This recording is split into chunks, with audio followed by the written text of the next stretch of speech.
Only thing that gon' be normal is distribution. Normal folks gon' infuse some. Optimize your lineups and you feed the rest, you mute them. Turning it up, these numbers are loud. Peeping this game from a nimbus is wild. Making it rain. While I embrace all this risk, I'm insane. Talking about that best bell, I'm the best rest till into the next well. Guess I got next still.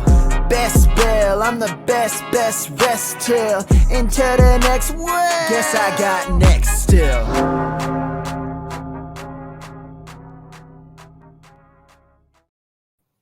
And welcome to the BestBell Fantasy Football podcast and live stream. I'm Bradley Stalder at FF Stalder. We're going to dive into some must-add waiver wire ads. It was an eventful week 3. We saw some absolutely historic performances from the Miami Dolphins. Raheem Mostert, from Devon Achane. Trying to pronounce that correctly. He asked us to not call him Devon Achane. So there we go. Like a ridiculous amount of touchdowns. 8 touchdowns. Okay. 4 from each of them. It was beautiful. If you drafted in best ball, investing in the Miami Dolphins was the smash play. This was the play. Drafting Mostert, drafting Jeff Wilson, even though Wilson's on IR, drafting Achane. This was the way. This was what was going to bring us fantasy goodness, fantasy gold. This was going to bring us victory. And then you have the Keenan Allen spike week. You have some others that absolutely go nuclear during these weeks. Justin Jefferson absolutely crushes. We have some others who also, your Tyreek Hills naturally hit. Your Devontae Adams goes off. Yes, we are here for all of this scoring. Among quarterbacks, Tua led the way. Kirk Cousins was quarterback 2 on the week. Herbert 3. Andy Dalton 4. Of course, Andy Dalton would be 4. Mahomes 5. CJ Stroud 6. Lamar Jackson 7. Among running backs, it was Achane, and then Mostert, and then Kenneth Walker, and then Zach Moss at 4th, Christian McCaffrey 5th, James Conner 6th, and Jerome Ford finishes as 7th because he caught a touchdown as well. 2 touchdowns for Jerome Ford. Keenan Allen, your wide receiver 1 on the week. This is barring, of course, Monday Night Football and those results. Devontae Adams, Tyreek Hill, Justin Jefferson, Tank Dell, Adam Thielen, Mike Williams, who is out for the season with a torn ACL. So that's definitely going to be something that we're watching, is who's going to be the play, right? Who's going to be the wide receiver that takes over? And some may say it's Quentin Johnson, but I am not convinced that it's Quentin Johnson. In fact, we could be even more concerned that it's not Quentin Johnson, and in fact, it's Josh Palmer, which is both an indictment of Quentin Johnson and an indictment of Josh Palmer as well, because we're going to see Josh Palmer probably work ahead of Quentin Johnson. We're going to get more into some of these waiver wire pickups, but I do want to take a moment and just say that things are going to get a little crazy, and it's okay. Like, it is okay that we are Bijan Robinson on the season is like the running back 11. That is okay for us for right now, because all things being equal, it's going to work itself out. We're going to be able to see that some of these big time players will regress back to the mean. We'll see some of our, like, Diggs finished wide receiver 13 in the week. Olave finished 14. Those are fine.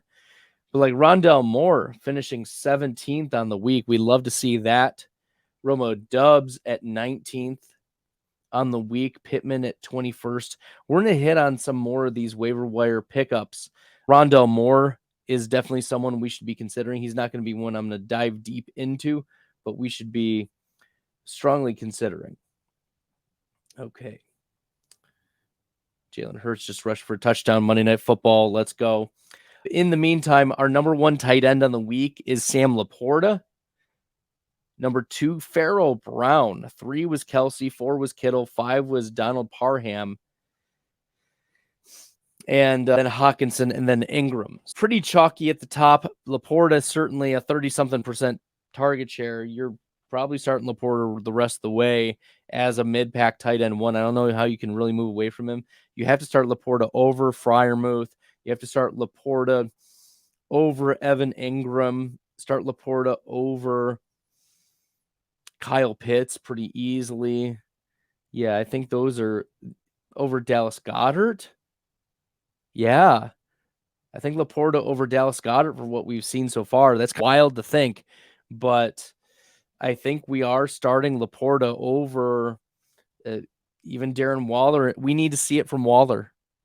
Waller's been one of the top receiving tight ends in terms of yardage, but he's definitely not right. He's definitely not fully healthy. And until we see it from Waller, we can peg in a 20% plus target share for Sam Laporta pretty easily. So we need to be, if he's available in your lineup, there are only a handful of tight ends that you should be starting over Sam Laporta.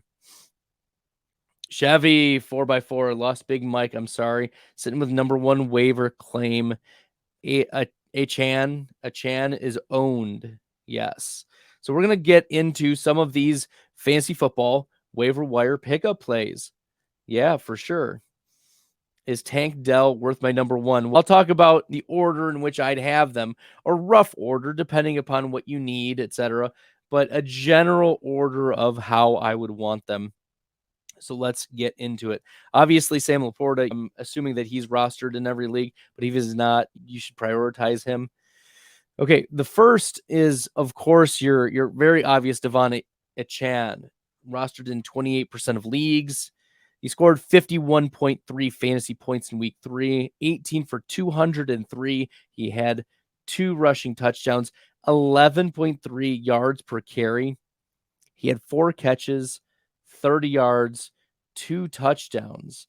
And how should we value him as a running back moving forward? Obviously, we're not going to be putting him top 10, top 5 or whatever, but he definitely is a consideration for a flex play regularly. And we've seen the spike week upside. It seemed, yes, the Miami Dolphins didn't want to run up the score, but at the same time, they were up by 49, right? They scored 49, and then it was the pick 6, and then a couple other busted plays. It was the Denver Broncos' fault that it got to 70. It was not Miami running up the scoreboard or any baloney like that. No. That is ridiculous. Because there was reports out that Miami was running up the score. No, they weren't. But Devon Achane right now, among all running backs, has the highest PFF rush grade, ahead of Raheem Mostert. That's pretty wild. You've got the highest graded running back, Devon Achane, right there. 10.9 yards per carry, 6 yards after contact per attempt, only behind other running back who torched the Denver Broncos, and it wasn't Raheem Mostert. It was, in fact, Chris Brooks. So I don't anticipate games getting out of hand again like this, but it is a sign or an indication that you wanted pieces of this Miami Dolphins offense. That's why I was drafting a lot of Tua, drafting a lot of Jalen Waddle, drafting a lot of Tyreek Hill ahead of Cooper Kupp. That was the smart move. That was the safe move. We wanted Cooper Kupp. We saw what he could do upside wise, but you didn't have the risk with Tyreek Hill. You didn't have the risk of the long-term injury. So with all that being said, you wanted to be throwing some Devon Achane mixing him into your Miami stacks, into that Miami game environment. So when we get into the end of the year, we've got Devon Achane and we've got Raheem Mostert. We've got these players, and Jeff Wilson will be back sometime, but it's going to be hard, I think, for the Miami Dolphins to move away from just rotating through Mostert and Achane, right? How could they not? So we like this. We like he is the number one priority ad for the week. This was a player that I'm pretty sure I put in that we wanted to get in week 1. This was a player we wanted week 1, pick him up. He's going to absolutely annihilate, and he didn't play. And this was the perfect stash time, right? There were times where people were passing Devon Achane in the hundreds, right, of ADP.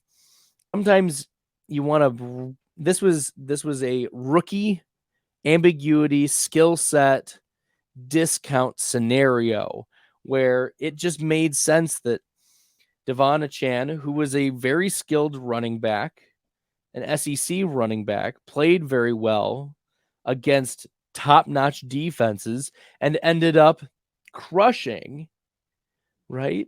And yes, he's going to be on benches. He's going to be starting for us in our fantasy lineups pretty comfortably. So I'd probably put him between 12 and 18. I wouldn't get carried away, but at the same time, we'd rather see this than not, right? It immediately catapults Achane into top 5 fantasy points per game on the season. And the efficiency metrics were absolutely there for Achane in week number 3. So pick up Devon Achane. He is, how could you not? Can't leave. Even if you're like, this is a fluke, Stalder. This is a fluke. I don't believe it. At least make your teammates or league mates outbid you for Achane, right? At least keep them honest, even if you don't believe it. At least keep them honest. But Achane has given us every reason to believe that he is the real deal. So go ahead. If you want to even make some trades for Devon Achane, I'm sure that people will try to drive up the price. It may very well be worth it because the Miami Dolphins are a team that has within its range of outcomes leading the entire NFL in points with Tyreek Hill. Jalen Waddle was even out for this game, right? Jalen Waddle was out for this game. Devon Achane, 2 receiving touchdowns. We love to see it.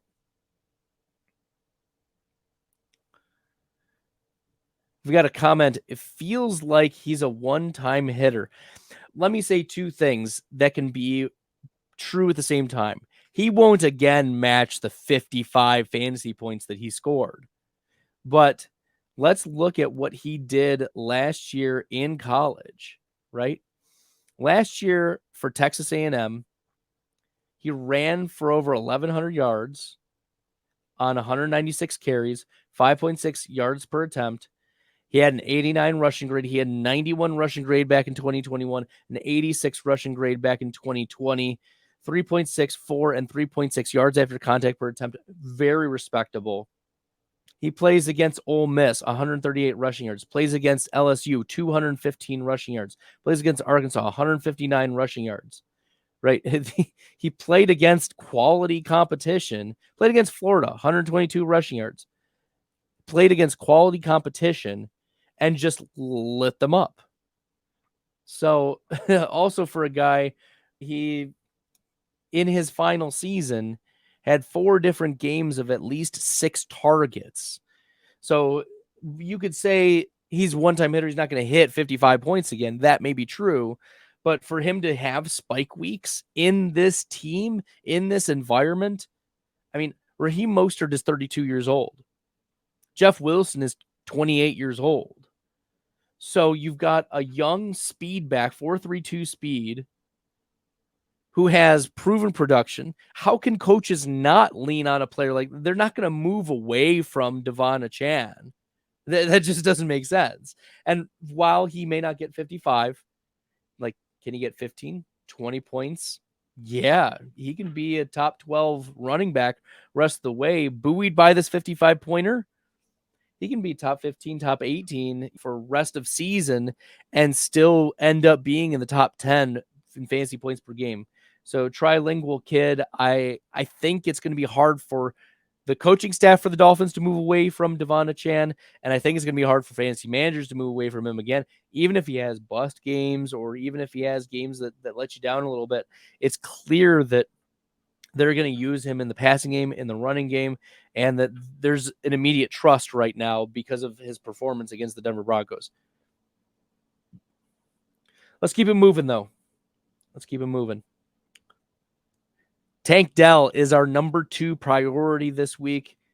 Tank Dell crushed, and he was a player that I recommended last week, and people were like, Bradley, why are you recommending Tank Dell in preparation for week 3?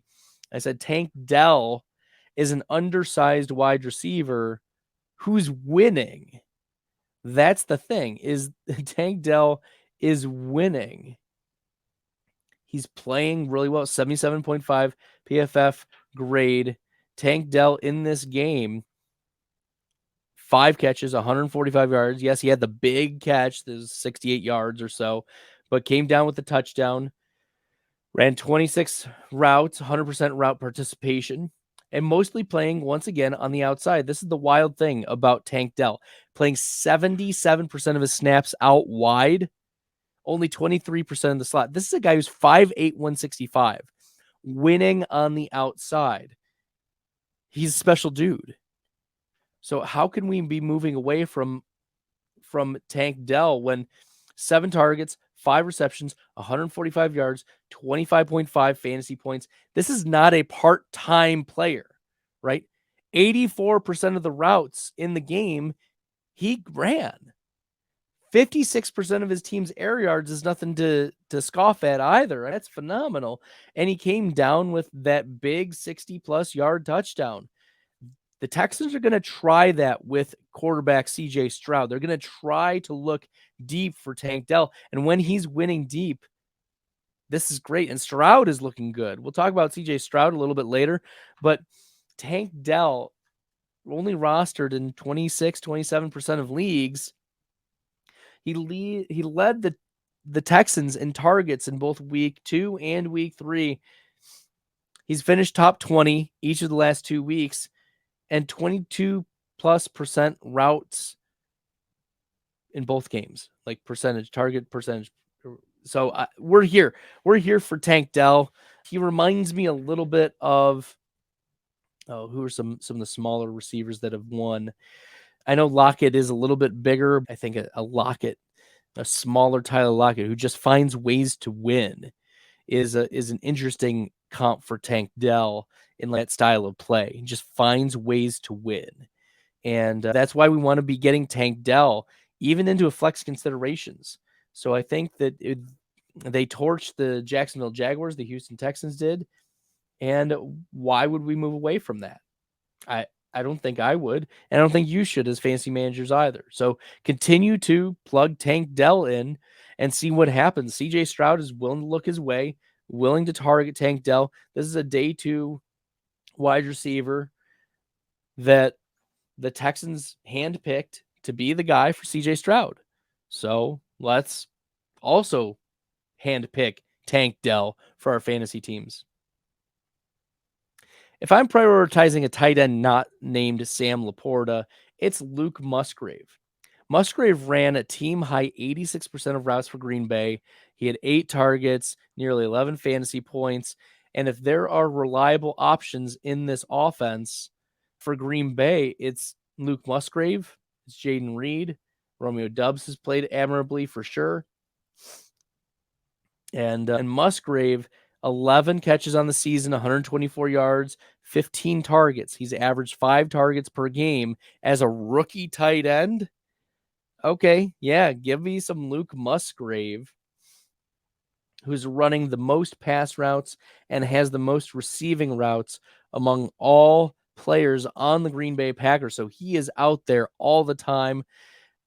Yeah, how can you argue with 5 targets from a tight end? He just hasn't fallen in the end zone, which is why his fantasy points per game isn't higher. But we're here for that. We're here for a little bit of touchdown regression. The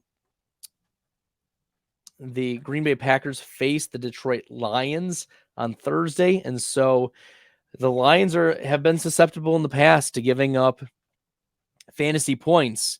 And if Luke Musgrave is being used near the goal line, we could see some Musgrave touchdowns in Thursday for the Packers. Go Pack Go. I don't know if y'all can tell all my Packer stuff behind me, but nevertheless, Luke Musgrave is a priority add as a high-end tight end too, with touchdown variance coming his way. So let's get Luke Musgrave on our teams, especially given we don't know if Christian Watson is going to be available for week number 4.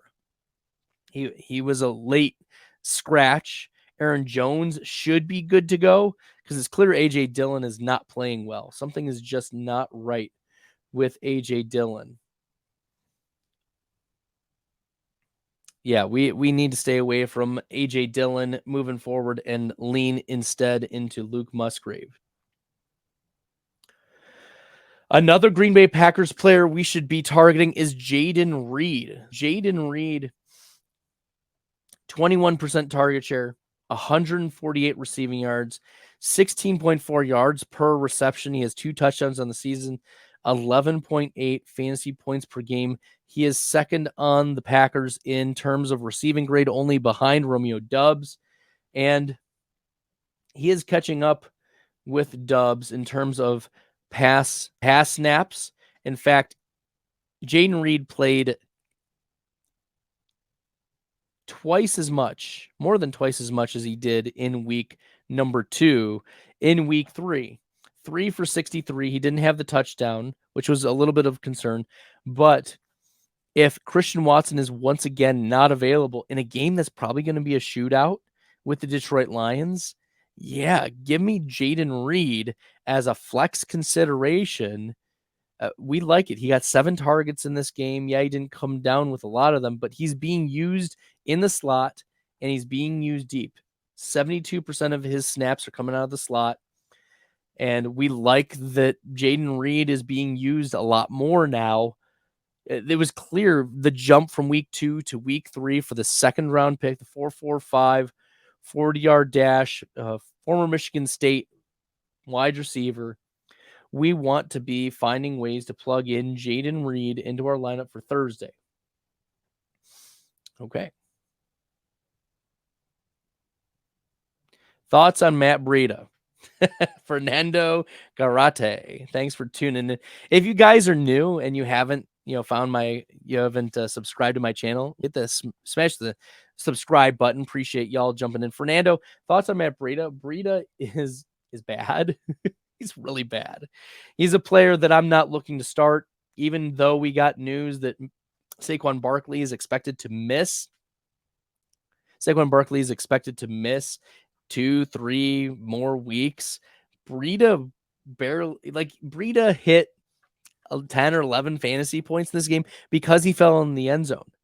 He had 3 or 4 catches for less than 20 total yards. And yes, I know it's tough defense, 49ers, blah, blah, blah. So maybe his ceiling is 13 points. Are we really going to lean into, you must be in dire straits to be considering starting Matt Breida. Breida is not particularly good. His best days are behind him. He's 28 and a half years old. He's not a player that I'm looking to start. Hopefully you didn't drop Devon Achane for Matt Breida. That probably would really hurt your soul if that happened. But yeah, we're not in on Matt Breida. Just continue to avoid that New York Giants offense. Gary Brightwell was also very heavily involved. We know Matt Breida isn't very good. Gary Brightwell is also probably not very good. I'm just avoiding Giants in their backfield moving forward.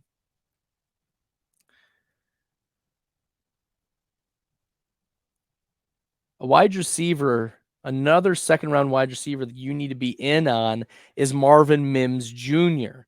And this is a player, oh boy, look out. I have drafted a lot of Marvin Mims in best ball, so I have a double-digit share in the later rounds.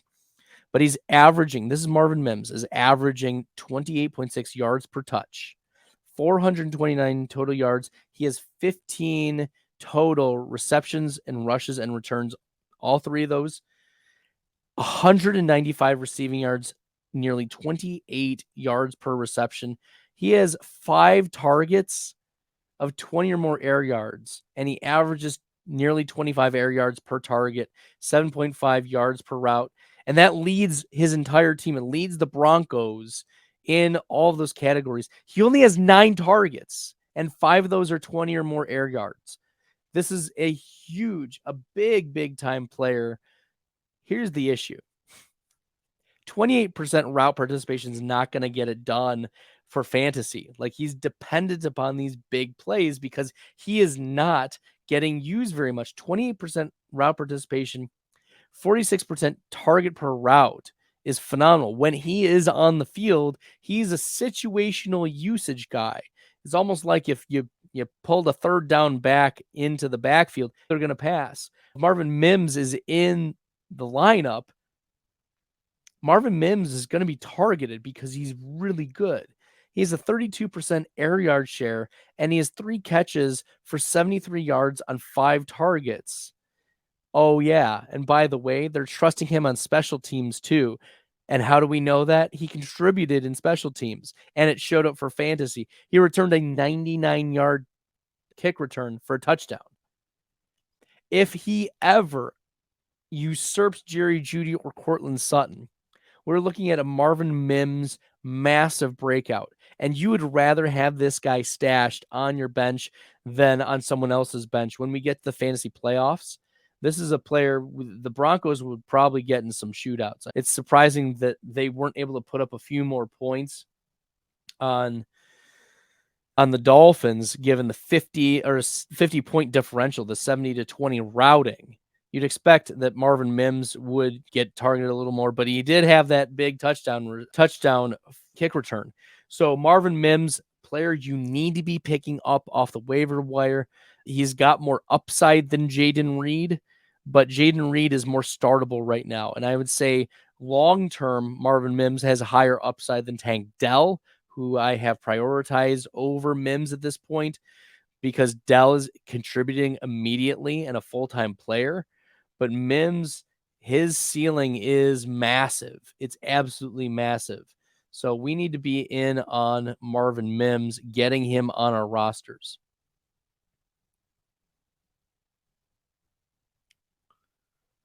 Okay, let's keep her moving. Tyjae Spears. That's right. That's how it's pronounced. Tyjae Spears. Not Ty J. Tyjae Spears. We knew that Derrick Henry was coming into this game questionable. He didn't practice very much. He was good to go.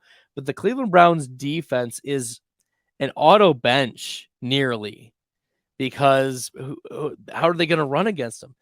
Schwartz has done an amazing job. The defensive coordinator over there has done an amazing job of shutting down opposing offenses. The Browns lead the NFL in negative EPA, defensive EPA. So it's wild. We also can recognize that Derrick Henry, as I said, he was not right. And this is indicated through Tyjae Spears's snap percentage. Spears played 57% of snaps. Derrick Henry only played 36. And while it wasn't pretty for Spears, Spears still is 5th among all running backs in terms of PFF rush grade. He had 4 rushes for 6 yards in yesterday's game against Cleveland. But in the previous games, 8 for 49 and 3 for 27. So I think they just chalked this up to, it was a bad game against Cleveland. That's fine. But Spears is the handcuff you want to be picking up now before your league mates do. Pick him up. And if Derrick Henry suffers a setback, or if they say, you know what, Tennessee, we want to just see if Derrick Henry can just need another week to get right, whatever, Tyjae Spears is a top 12 running back in terms of fantasy if Derrick Henry sits. We love him as a handcuff. He is not just your Jerome Ford, and Jerome Ford had some nice 2 touchdowns in this game despite not being very efficient. Tyjae Spears, on the other hand, uber efficiency, and the type of player that you want on your fantasy team so that if anything happens to Derrick Henry, you are ready to roll, even if Henry is not on your team. The next player that we want to be targeting is Joshua Palmer. And this is coming in the wake of the news that Mike Williams is out for the season due to a torn ACL.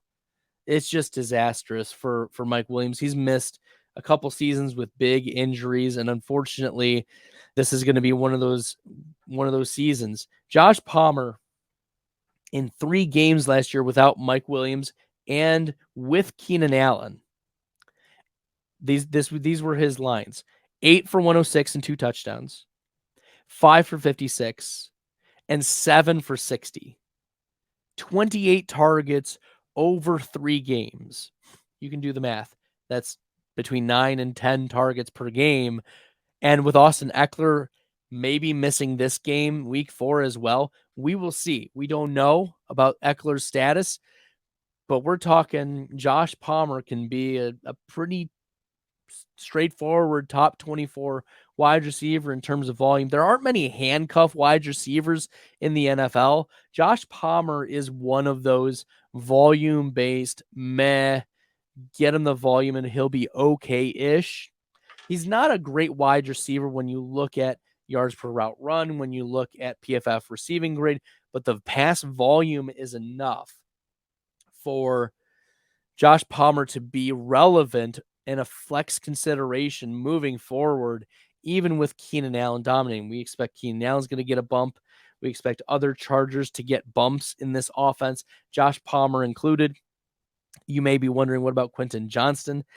I have my concerns about Quentin Johnston. I need to stay on brand. As one of the analysts at Player Profiler, we have a brand to maintain, and that is including hatred for Quentin Johnston.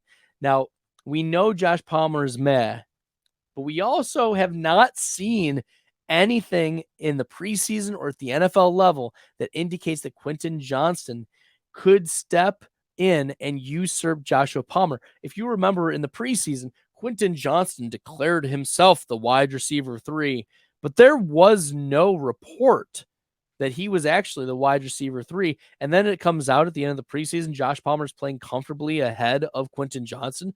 Okay, it's probably because Palmer knows what he's doing. He was an okay route runner, not, as I said, not super efficient, couldn't access super spike weeks on the reg, even as a handcuff, which is what you would expect from. That's why I like the parallel of Josh Palmer being the Jerome Ford equivalent. Nothing special, but he's going to get the volume to be a flex consideration moving forward. So Josh Palmer had 7 targets in this game that Mike Williams had to leave early, 4 receptions, 66 yards, and a touchdown.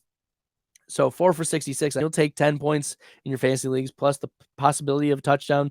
Yeah, Josh Palmer probably rostered in your league. If you are getting decimated at the wide receiver position, you need some depth, you need someone with a pulse, Joshua Palmer is a consideration. If you want one more wide receiver, I'm going to give you one more wide receiver for tonight, and that's Josh Downs, slot wide receiver for the Indianapolis Colts. And Downs was a player I was banging the drum for in the offseason. I was hoping that he would take over a little bit more, and he is starting to make some moves here. Josh Downs, 15 catches and 21 targets through the first 3 games.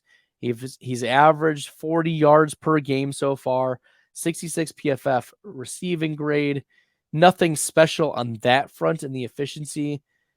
In the efficiency side, he is playing primarily out of the slot, but we don't have any update about Anthony Richardson. We will see if he is going to be available.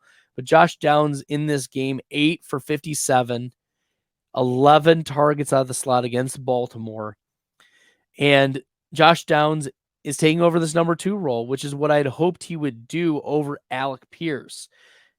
84% route participation, 21% air yard share, 13.7 fantasy points, and a 29% target share. We like that for Josh Downs. And if you also need a player with a pulse, who has a pulse, only rostered in less than 3% of leagues, Josh Downs for the Indianapolis Colts. And even if Anthony Richardson is back out there, Downs had 5 targets in both of the Anthony Richardson games. But if Minshew continues to start, Downs, as we saw, jumped up significantly in the targets, and he's playing full complement of snaps, 38 snaps in week 1, 28 in week 2, and 41 in week 3. So clearly playing a significant role. And he has, the third most snaps among wide receivers. Alec Pierce only 6 for 76 on the season.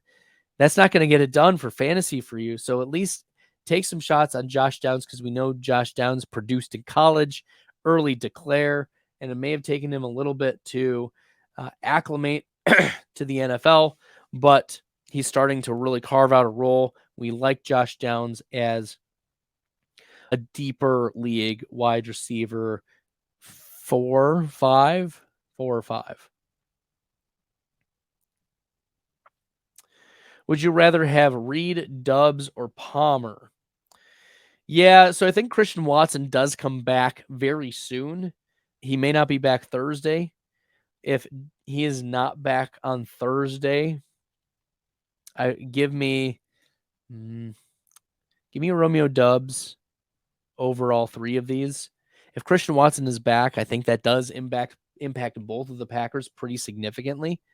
So let's go with Palmer if Christian Watson is back, but I'll go with Dubs if Christian Watson is out. Chevy 4x4 thoughts on Zeke. He is on waivers. He doesn't excite me, but he could be sneaky.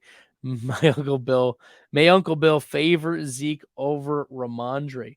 Yeah, Ezekiel Elliott had a pretty sneaky game in week number 3. Okay. Looking at what he did, 16 carries, 80 yards, a 67 rush grade, and on the season a 71.6 rush grade.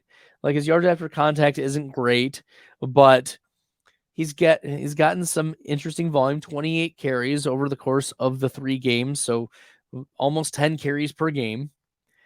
And if if Ramondre continues to go through his struggles, because Zeke has a better PFF rush grade, he has better yards after contact per attempt, better yards per attempt. Zeke has almost the same. Ezekiel Elliott has 12 fewer rushing yards on 18 fewer attempts than Ramondre Stevenson. And yes, Zeke has had a fumble on the year, but I don't think that's going to deter Bill Belichick from moving away from him, especially given in week 3 handling 15 plus touches. So this was my fear about Ramondre Stevenson. This was my fear about round 2, 3 of Ramondre, was that once we saw Ezekiel Elliott sign, that he was around 5 plus. And then it looks like Ramondre is going to he's trending toward bust territory at this point. Yes, we saw 19 carries against the Jets, but 59 yards. And then the calling card for Ramondre Stevenson, remember, are these targets. He's had 3 targets in each of the last 2 games. Is it just Ezekiel Elliott? I mean, you're like, oh, it's the Jets and Miami. You need Ramondre Stevenson to be heavily involved in the passing game against these 2 teams. So I think it's frustrating for fantasy managers who are depending upon Ramondre Stevenson to be the guy, and he's not been the guy so far. Ramondre might be one of the bigger busts in the first 3 rounds, that there's not injury in his way, at least that we know of. So this is a major concern for Ramondre Stevenson moving forward. And if fantasy analysts are telling you, oh, it's not a major concern, like, they're delusional. Like, this is a delusion that you need to be avoiding. Is we have warning signs about Ramondre Stevenson through the first 3 weeks. He's getting the majority of touches, but he's not doing a lot with them. Is there a lingering injury? Is there something else going on? We don't know. So we have to be a little bit more concerned with Ramondre Stevenson, given how Ezekiel Elliott he's just played better with his touches. All right. Let's answer a couple more questions, and then we will get into my last waiver wire priority ad. Hop, is a Chan a must add? Absolutely, he's a must add. He is absolutely a must add. Yes. I don't want to claim him because I might lose priority. pick him up and force someone else. Look, how often are you going to be able to get a player who has a 55-point score on his scorecard? You can't retro those points for sure, but you also want a running back who's trusted by his coaching staff to handle a significant workload even later into the game and to have the breakaway speed. His PFF rush grade is the highest among all running backs so far. Yards after contact per attempt is second highest. Chan is playing very well through the first 2 games. So yeah, let's add him. We know that Miami's going to score a lot of points. It may not be 70 every week, goodness gracious, but it's going to be in the 30 plus points every week. And if your team is scoring 30 points, Chan is probably involved significantly in that game plan. So yes, we want Chan. Add him. He is a number 1 priority add, even using our priority waiver bids. Okay. So there we go.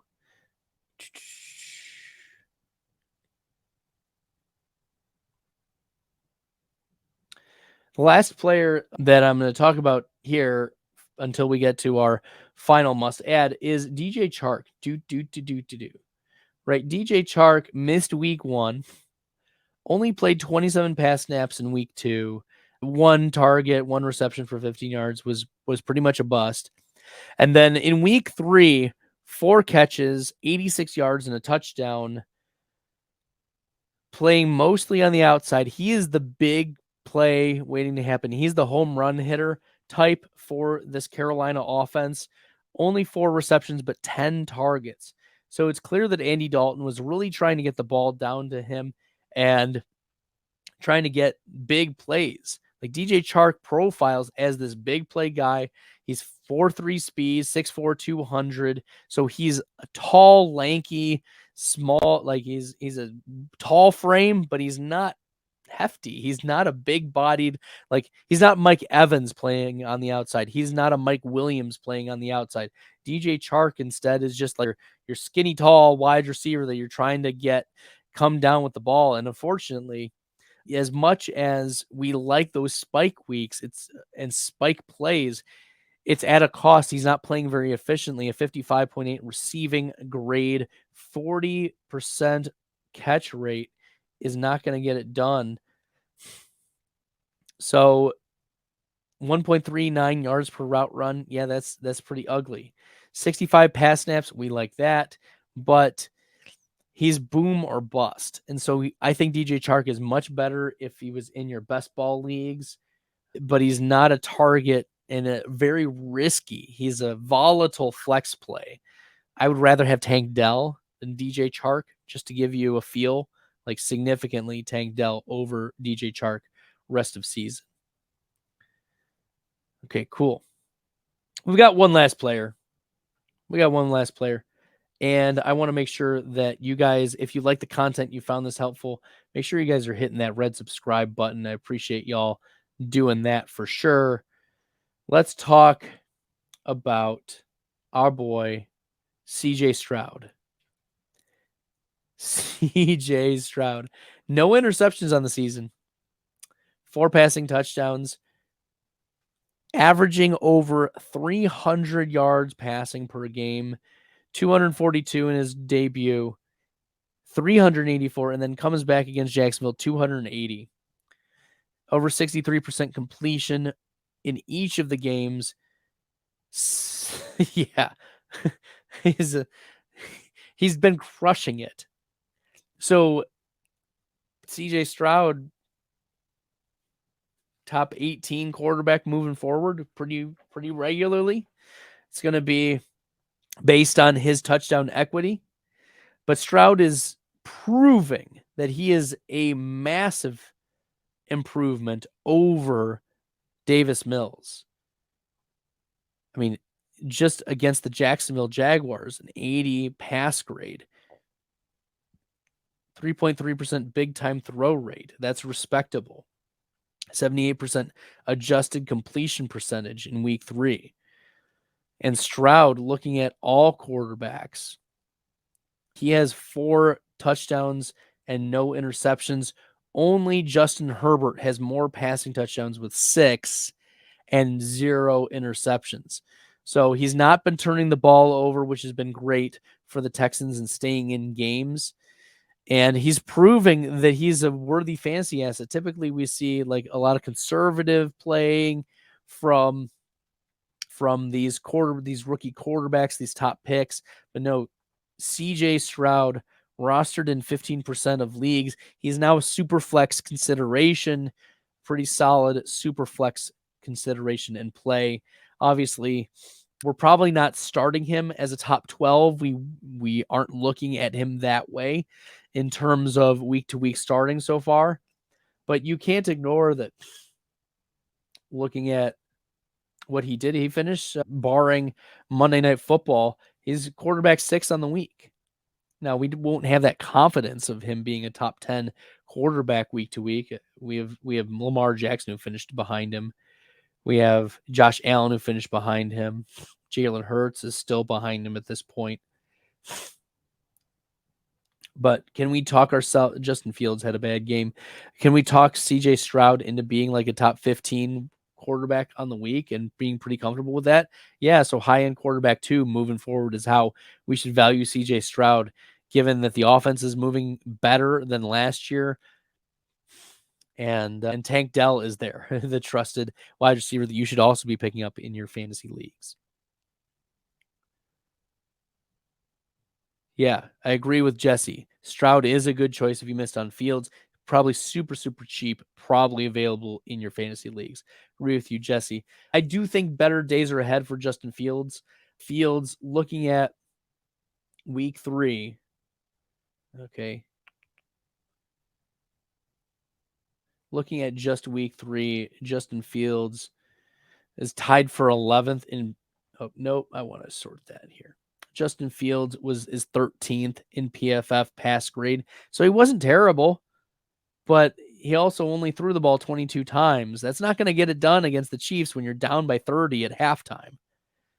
You need to be passing a lot more, and passing to Darnell Mooney, passing to DJ Moore, passing to Roshan Johnson. Those are the plays that you want to be attacking if you are Justin Fields. But there's a significant lack of trust in the coaching staff of Chicago at this point. Seems to be Chicago hasn't given Fields a fighting chance. Yes, they bring in DJ Moore, but the coaching staff doesn't know how to use Fields, and they don't know how to use DJ Moore. Goodness gracious. Yeah, one of the worst picks you could have made was DJ Moore in like round 3 at 3-4 turn with Justin Fields. So, yeah, that was always a bad pick. Nevertheless, so that wraps it up for tonight. A pretty quick waiver wire must add show, but make sure if you guys are new, hit that red subscribe button. You can comment on my videos. I've got some great videos that are regularly put out for y'all throughout the week. Make sure you check them out, share with your friends. If you don't like them, share them with your enemies and tell them that this guy is very smart. And in fact, if you don't think I'm very smart, share it with your enemies. So there you go. Appreciate y'all. My name is Bradley. Till next time, good luck in the fantasy football streets, everyone.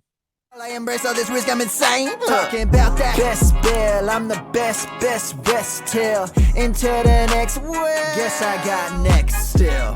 BestBell, I'm the best rest till into the next world. Guess I got next still.